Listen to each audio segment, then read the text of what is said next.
बिस्मिल्लाहिर्रहमानिर्रहीम।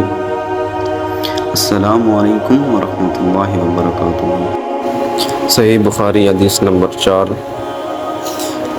आप सल्लल्लाहु अलैहि वसल्लम ने वही के रुक जाने के ज़माने के हालात बयान फरमाते हुए कहा कि एक रोज़ मैं चला जा रहा था कि अचानक मैंने आसमान की तरफ एक आवाज़ सुनी और मैंने अपना सर आसमान की तरफ उठाया। क्या देखता हूँ कि वही फ़रिश्ता जो मेरे पास ग़ार हिरा में आया था वो आसमान और ज़मीन के बीच में एक कुर्सी पर बैठा हुआ है।